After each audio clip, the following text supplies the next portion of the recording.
Bienvenidos a la nueva etapa del fruto prohibido. Solo hay algo mejor que caer en la tentación y eso es reincidir en ella. Aquí vamos a seguir devorando la manzana de la crítica con información veraz y opiniones disruptivas. Diremos lo que otros callan y escucharemos los susurros de la serpiente del conocimiento frente a la propaganda y la verdad oficial que siempre es mentira. Ya lo saben, el nuevo fruto prohibido es más dinámico, más audaz, más temerario, pero con el mismo güey. Comenzamos. La lucha sigue. Vaya golpe. Fueron por el Mencho y lo abatieron, al más puro estilo de Felipe Calderón, o si prefieren, de García Luna y sus operativos espectaculares para descabezar a los cárteles en México. Si hay una diferencia, es que en aquella ocasión era labor de inteligencia de Estados Unidos con la Marina. Aquí fue el ejército. Y solo, por cierto, el ejército. Ni siquiera le dan crédito a García Harfuch, el secretario de Seguridad, a pesar de que pues, él fue víctima de un atentado de este cártel como está. Todo el mérito se lo lleva la Secretaría de Defensa, porque Claudia Sheinbaum pues más bien dice que se enteró a las 7 de la mañana por un telefonazo de lo que iba a pasar y no suspendió su gira. De hecho, siguió y en algo que a mí me parece irresponsable, hasta repartió autógrafos, etcétera, ahí en Coahuila, después de lo que estaba ocurriendo, porque la verdad es que el país estaba ardiendo, y no estoy exagerando, porque quiero aquí decir, estoy en solidaridad, que tengo empatía con el secretario general Trevilla, porque la verdad es que es doloroso perder 25 miembros, 25 militares de la Guardia Nacional. Solo que él no los perdió en el operativo contra el Mencho, sino los perdió en la reacción que hubo frente a esto. No lo pudieron planear, no sabían dónde podían entrar, por lo menos prevenir a sus efectivos y estar preparados para acciones como estas, porque sabemos que siempre hacen hacen narcobloqueos, hacen esto. Bueno, llegaron al extremo de explotar un coche bomba, incendiaron gasolineras y tuvieron una hazaña especial contra los bancos del bienestar. Pero escuchemos al general Trevilla hablando de este hecho tan lamentable de la pérdida de humanas y, por supuesto, mis condolencias a los familiares de los caídos. Para dar el pésame a las familias de nuestros compañeros que perdieron la vida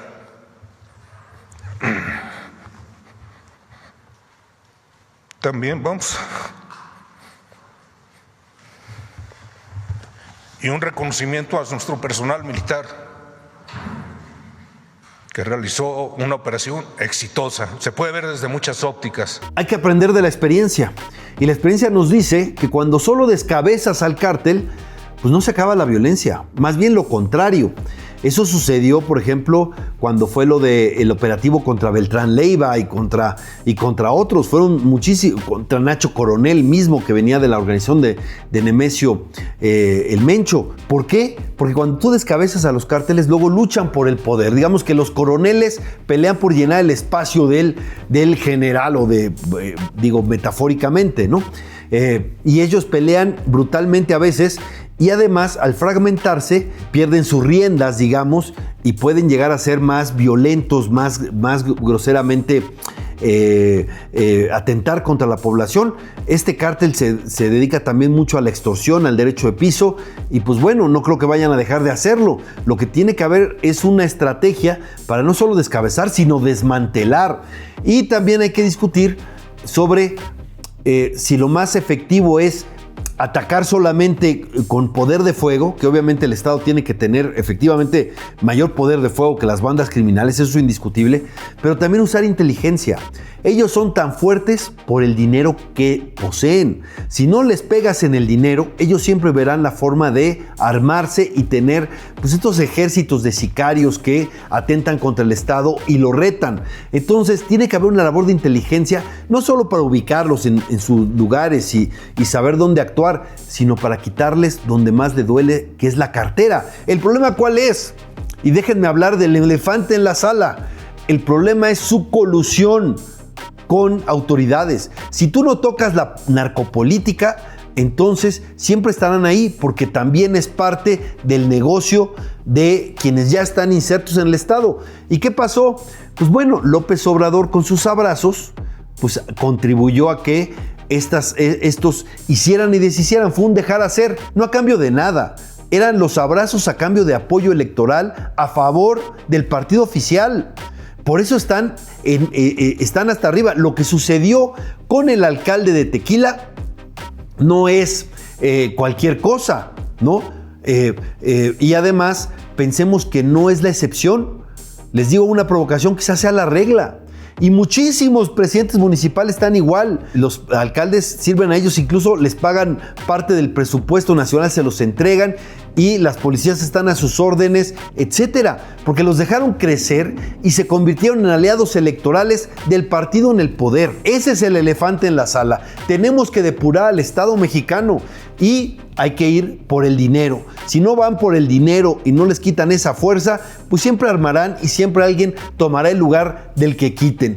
Y eso es verdaderamente grave. Las escenas de pánico cundieron tremendamente porque la población estuvo en la zozobra. No solo fue que no estaban preparados para enfrentar algo así con 22 estados hubo 252 bloqueos, ¿no? ¿Y cómo iban a preparar eso? Y además no solo debieron haber resguardado a su gente, protegido para que estuvieran alertas. La población en la zozobra. No es cualquier cosa que hayan estallado un coche bomba. No es cualquier cosa que haya habido una fuga de reos en Puerto Vallarta. No es cualquier cosa que turistas en el zoológico de Guadalajara hayan tenido que pasar un día ahí. Veamos las escenas del aeropuerto de Vallarta, donde verdaderamente se ve el pánico que estaba muchísima gente en esos momentos de zozobra.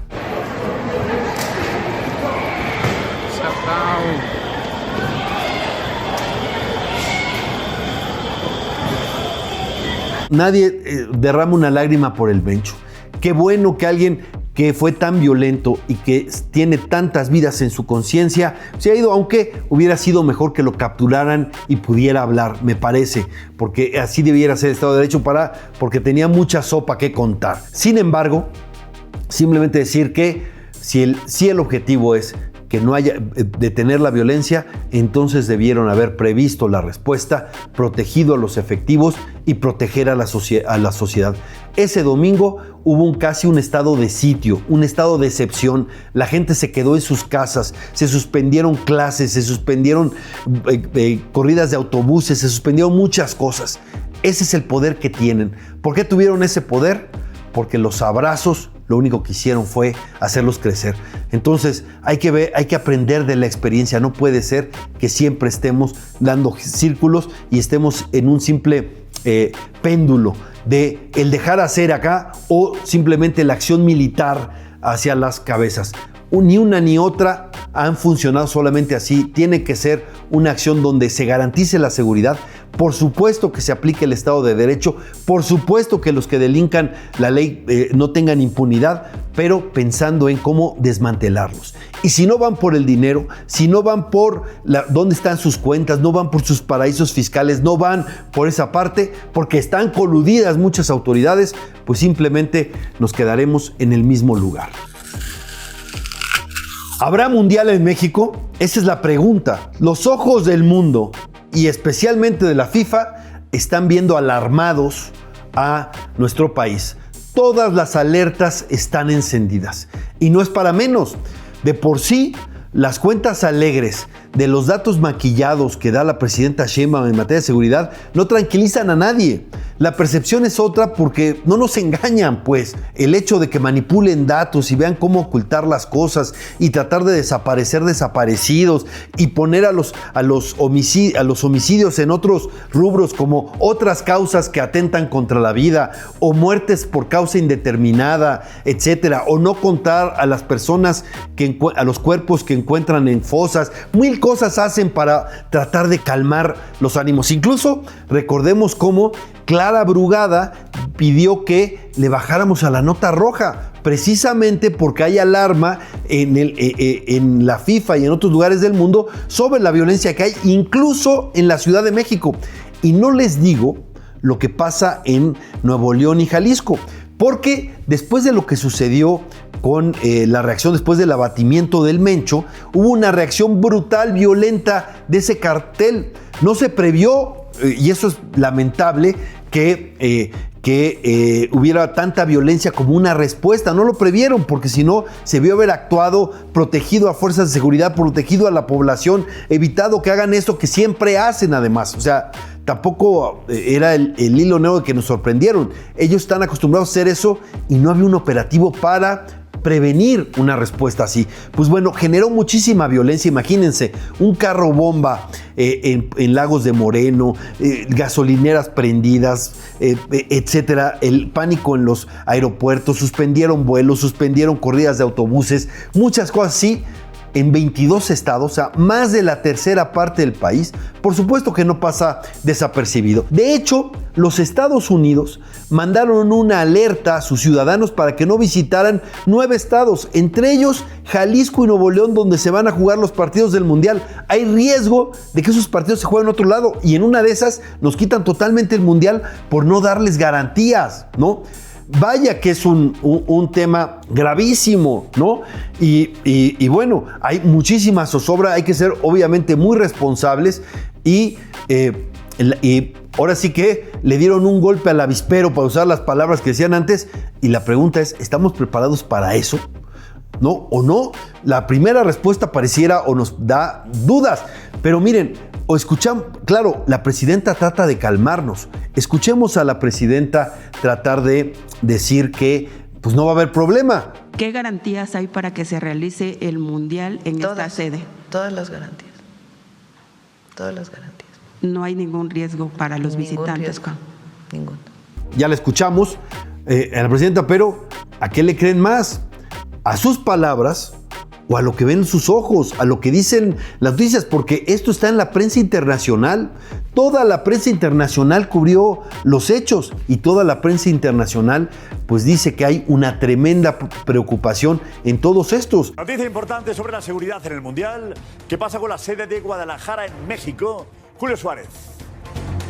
Que va a seguir siendo sede del próximo Mundial a pesar del caos que hemos visto en los últimos días. Y esto no se arregla, como dice Clara Brugada, tratando de que los medios no informen sobre la violencia en otro lugar. Esto se informa verdaderamente pacificando al país. Nada más que la pregunta es, ¿pueden hacerlo? Una, si no previeron la respuesta que pasó, insisto, el sábado. Y dos, por la colusión que hay con las autoridades, con la colusión que hay con un Estado que está infestado de arriba abajo. Ese es el elefante en la sala y no podemos negarlo, porque muchos de los hoy gobernantes llegaron con el apoyo de ellos, de los malos. Eso está documentado de muchas maneras. Y no vamos a poder corregirlo si no lo decimos y lo asumimos. Ojalá hubiera un maxiproceso como ha pasado en otros países, como en Italia, como en Colombia, con un gran acuerdo nacional para depurar al Estado mexicano. Claro, eso no nos resuelve de aquí al Mundial, pero ¿qué vamos a hacer de aquí al Mundial para pacificar, para que haya gobernabilidad en México?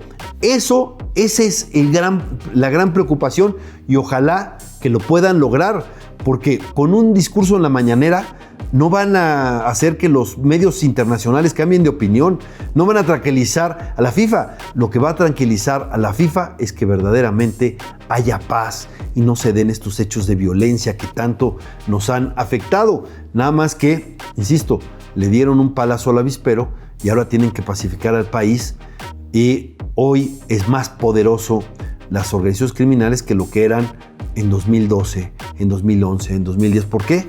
Porque crecieron como nunca, se empoderaron como nunca, política, económica y territorialmente. Por eso, claro, siempre ha habido consecuencias. Cuando hablábamos del el sexenio de Calderón, cuando atacaban contra un gran capo, pues claro que había respuestas, pero nunca de la magnitud que hubo ahora con lo del Mencho. Y no estoy diciendo que no debió haberse hecho, lo que estoy diciendo es que se deben desmantelar las cuestiones y platicar una cosa, simplemente, y con esto cierro. ¿Cómo es la mejor manera de enfrentarnos a ellos? Y falta un punto. Ataquen el dinero.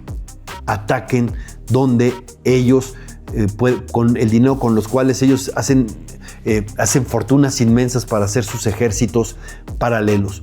Pero quizás no atacan el dinero porque buena parte de ese dinero va a políticos y gobernantes, legisladores, etc. Esa es mi provocación. Ojalá que se atienda ese tema.